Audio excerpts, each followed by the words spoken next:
Can you believe it? Helm watches, they're a little bit like buses, aren't they? For the first 3 years of running this channel, I didn't review any Helm dive watches, and you're about to see the second Helm dive watch review in a matter of weeks. That's generally what happens when you wait for buses in the UK. You wait ages and ages, and then all of a sudden 2 buses come at once. Once again, Chad decided he was a bit 50-50 on the Helm Miyako, so he let me take his place, and he said to me, maybe if he likes the look of the watch, once I've reviewed it, he'll decide whether or not he wants to buy it back off me. But if not, then I'm free to do with it whatever I want. I have paid for both of these watches. And actually, when I took Chad's place, I thought, let's try and order both colour variations. And as you can see, both watches have turned up. So in this video, I'm going to head over to the light box and show you the sort of grey, I think it's a grey coloured variation, and a dark blue Helm Miyako. So yeah, let's take a look at my second Helm dive watch. Enjoy the video.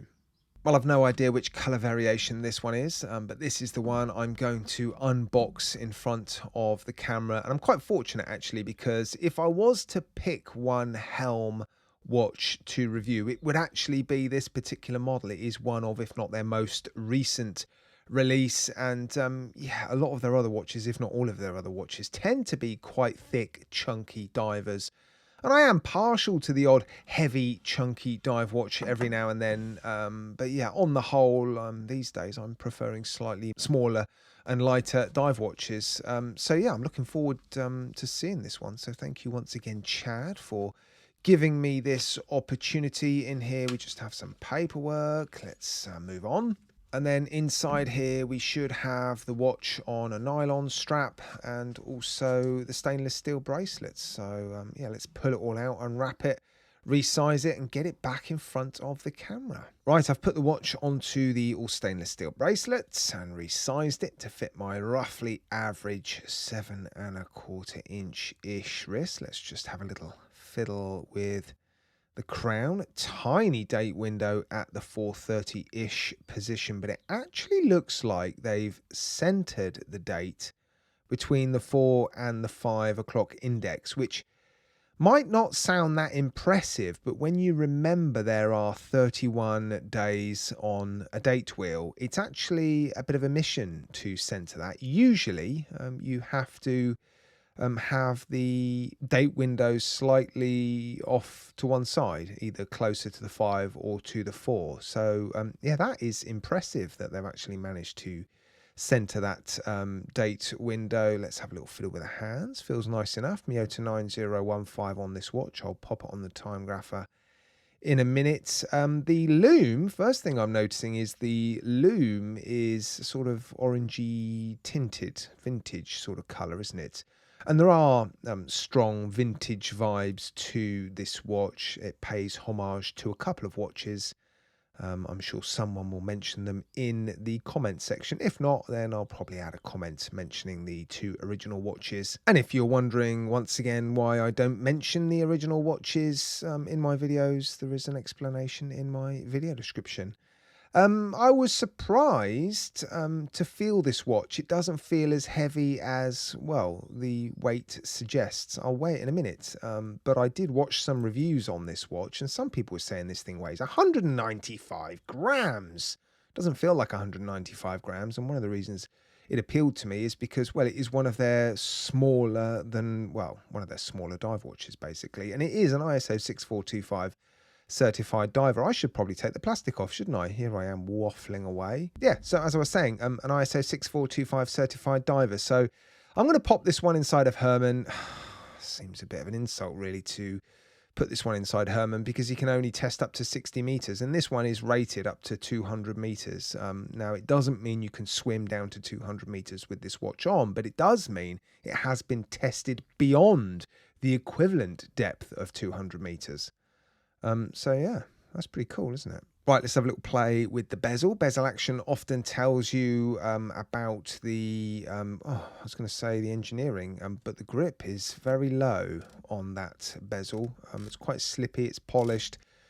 The bezel action is disappointing, I should say. I was disappointed with the bezel action on the other dive watch that I reviewed. It just feels very ratchety and, I don't know, not very refined or crisp. Have a listen. I mean, it's functional. It is, at the end of the day, a tool watch, so it needs to be functional. But yeah, it's just not a very satisfying bezel action to have a little fiddle with. But there you go. Let's check out the alignment. I'm going to zoom in for this. Now, that's not right, is it? Let's have another go. Yeah, there we go. A little bit to the right. There was a touch of back play, wasn't there? And it sits fractionally to the right. Yeah, I mean, look at the 30 as well. You can see the 30 is sitting, well, to the left of the 6. So it's not perfectly aligned, which is a bit of a shame, isn't it? Now, while I'm zoomed in, I think I'm going to have a closer look at this dial. There are some really quite cool wavy patterns on the center of the dial, which are repeated on the caseback. Yeah, sort of tsunami waves. A little bit of circular brushing by the looks of it on the outer ring, which houses the applied indices. And there looks to be a decent amount of lume in those. And yeah, the lume on Helm watches is generally supposed to be pretty impressive. It's a good looking dial, isn't it? Very good looking watch, actually. Yeah, I'm not completely convinced by the side profile.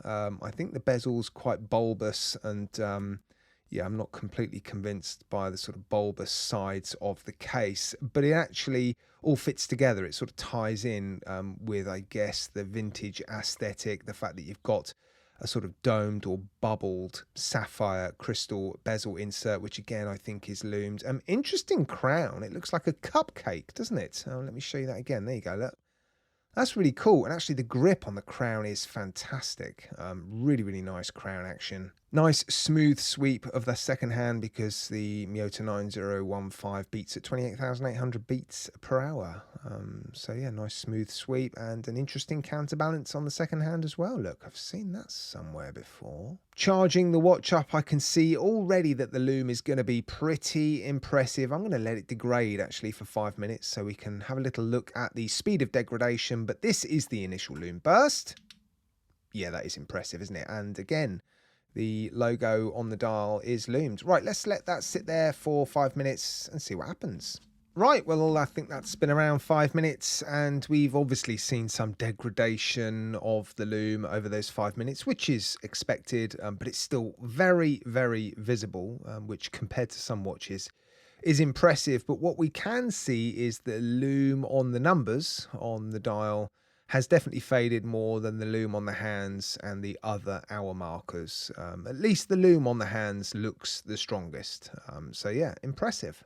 Well, before I continue showing you this grey dial version in a little bit more detail, I thought I should probably show you both colour variations side by side, as I've gone to the trouble of buying both of these in to feature in this video.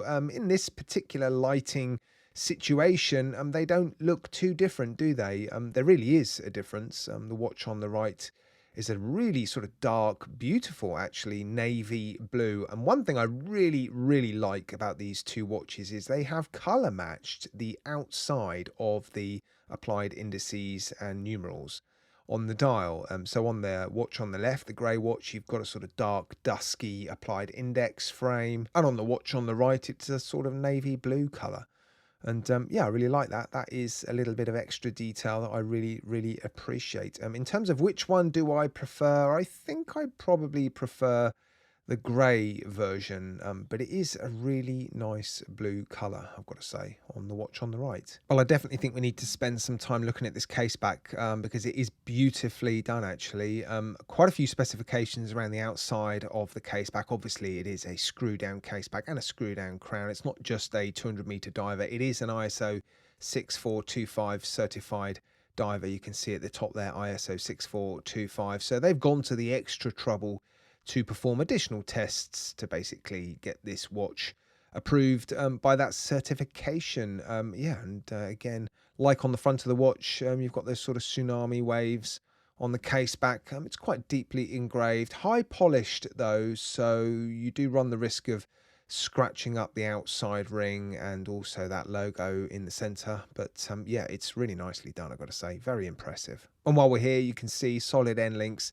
Let's stick with the bracelet. Solid end links, solid links, and screw pins, and they were very nice to use and adjust the length of the bracelet. So yeah, no complaints there. Oh, and drilled lugs as well. Look, Very nice. Nice clasp as well, a pressed outer shell but milled inner elements, as you can see, and 4 micro adjusts. ISO 6425 certified diver, but no diver's extension on this clasp, although I suspect if you were going to take this watch diving, you would use the nylon strap that they've provided, because I also suspect, well, if I zoom out a little bit, yes, it's going to offer a larger fit than the stainless steel bracelet. So if you are ever going to take this watch diving, you're going to need to use this nylon strap, I suspect. It feels like a good quality nylon strap, nice and soft and malleable, but also it feels strong and tough. Yeah, nice hardware as well. It's all brushed, no signature on the buckle, unfortunately. Is it underneath? Yes, it is. Of course, they put it underneath, don't they? Look, there it is.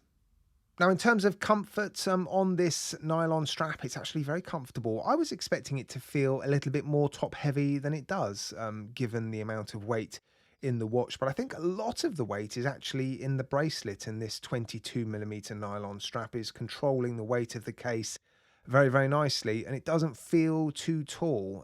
Definitely doesn't feel top heavy. So yeah, comfortable on this strap. And actually, on the bracelet, surprisingly comfortable as well. 175 grams roughly for me when it's fitted to my 7¼ inch-ish wrist, but it doesn't feel it. Again, doesn't feel top heavy. A little bit of wobble because it is still 175 grams.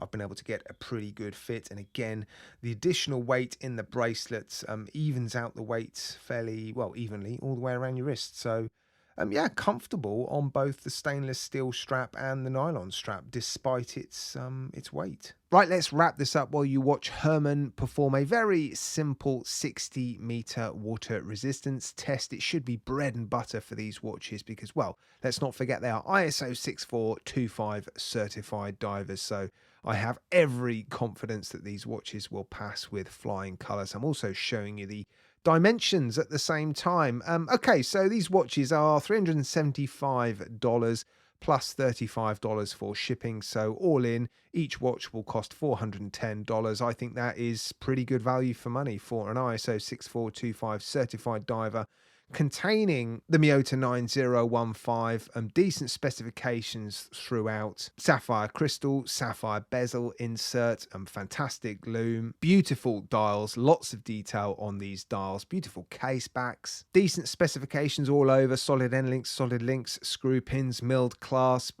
Yeah, not really many weaknesses, although the bezel action is not fantastic, and the grey dial watch is slightly misaligned with the bezel. But yeah, I mean, I think they look fantastic. They wear very, very nicely. And if I was interested in picking up a Helm diver, this is absolutely the one I would be joining the waiting list for. Unfortunately, you are going to wait 3.5 to 4 years for one of these watches, which is another downside, I guess. But you never know. You might know someone that's further up the queue and they may not be interested in the end. But yeah, that's not likely to happen. Right, guys, as you can see, the watch did pass the test comfortably. There was no condensation on the underside of the crystal when I put the ice block on it. So yeah, as expected, perfectly safe to swim with. And I've no doubt whatsoever you could take these watches snorkeling and diving down to a reasonable depth. Right, guys, as always, massive thank you from me to you for tuning in. I do appreciate it. Let me know what you think of the watches and the review in the comment section. I look forward to seeing you again very, very soon.